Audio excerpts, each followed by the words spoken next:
Hi, this is Jim Moyna with the YouTube channel called Moyna Bass Fishes. All right, so we're going to talk about one of my favorite tournament formats that I've ever competed in, and that is the MegaBucks format. And this was done by Bassmaster. This is back, they probably ran this format for maybe, I don't know, 10, 15 years, something like that. I was fortunate enough to participate in their format in this tournament, and it's a lot of fun. And it's to me, it's interesting as a fan to watch what's going on, if that's what you're doing. So, first of all, what is it? Well, Bassmaster used to have this special tournament called the Bassmaster MegaBucks, and what it was is, first of all, the fishermen had to pay an elevated entry fee, but also you're paid off in elevated payoffs. So hence the term MegaBucks. And no, we're not talking about the deer you saw on your trail cam. We are talking about the green stuff that we're trying to win at these events. So the MegaBucks tournament by Bassmasters, they ran it. I'm not sure when they started it, in the late '80s maybe, and the last one they held might have been mid 2000s, early 2000s, somewhere in there. But it was a ton of fun to compete in this event. The one I participated in was on Old Hickory Lake by Nashville, Tennessee. Back, it would have been in 1998. But anyways, so here's the format in case if you're unaware of what it is. So you would fish, it was like 3 or 4 days, the full field would fish. The first few days, the full field would fish, actually, and then there'd be a day where like 50 guys fished. And then they would cut it down to 10. And the 10 guys would be the ones that would move on to fish the final 2 rounds. And the final 2 rounds were they'd have a section, a big, massive section of the lake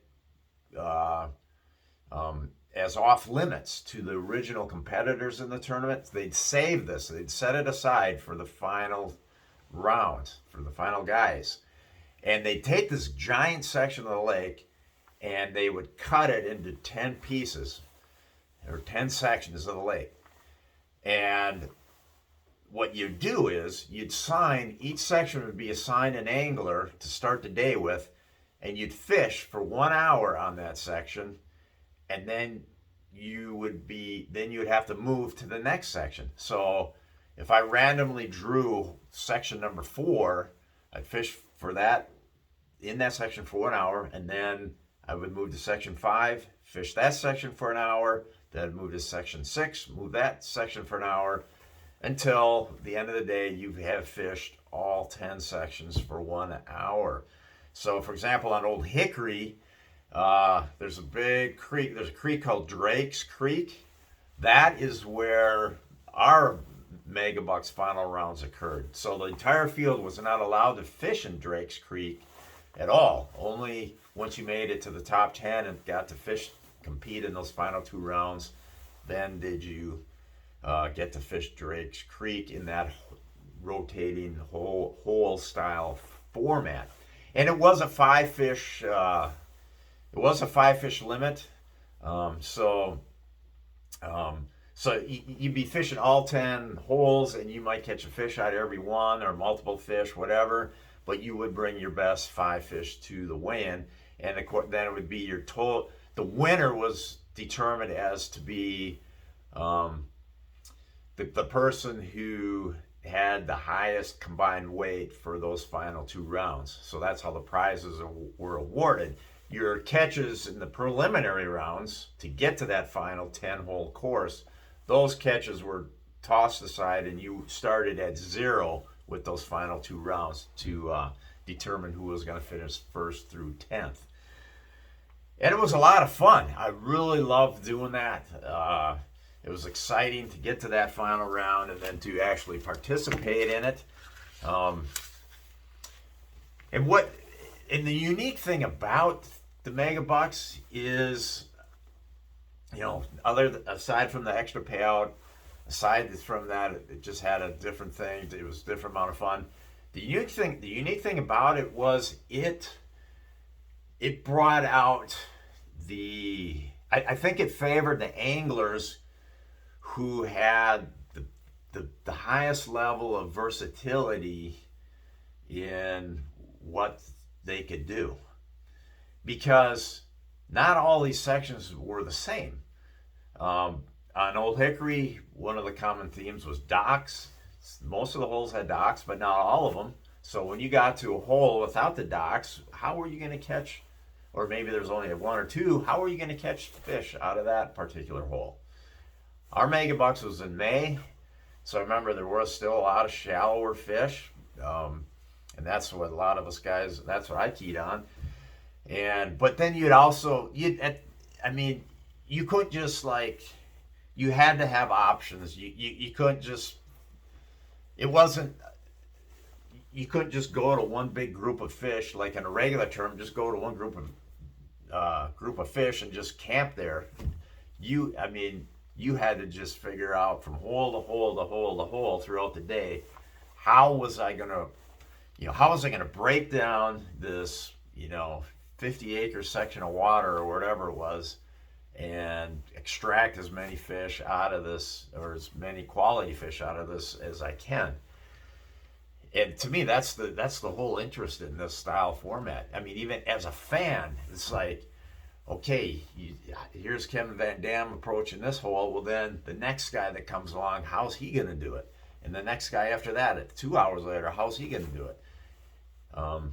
It's just interesting to see how guys approach this, and what works in one hole and what doesn't. It's, to me as a fisherman, that's just really interesting kind of stuff to see how each guy breaks it down and what actually does work and what actually doesn't work on each hole. It's just really interesting to see that all unfold. So as a fan, I think this would be something fans might be interested in. So, but I don't know I don't know why they got rid of MegaBucks. I really don't. It seemed like it was a signature event every year. It was a big deal. I think the fishermen, I know I loved it. I think other fishermen liked it. But why Bassmaster did away with it, I really don't know. I really don't know. Bassmaster should bring it back. Bring it back, Bassmasters. I think, in this world of so many different tournament trails, with MLF doing all the things they're doing, Bassmaster doing what they're doing, MPFL doing what they're doing, I guess keeping things simpler is kind of important, so your fan base can understand what you're doing. But then again, if you market MegaBucks the right way, I think the fans can anticipate it coming, and it may get a one-off deal, just one-off. They can anticipate it coming, and I think because it's different from everything, all these other live streams that are going on, that a lot of them are, you hear guys complaining about, the smallmouth fishery live streams, how people just get tired of seeing the same thing. Well, this 10-hole course MegaBucks style format, I think, first of all, I think it'd be easy for them to film it and live stream it, because everybody's right there in one area. You're not spread out over a 70-mile acre or 70-mile long reservoir. You're all right in one major section. So I think it'd be easy to film it, and I just think the fan draw, I think, in the live streaming viewing, I think you would get that, just because you could see how guys break down the same water throughout the day. As a pro fisherman, I would really be interested in seeing what works for one guy and what doesn't work for another guy.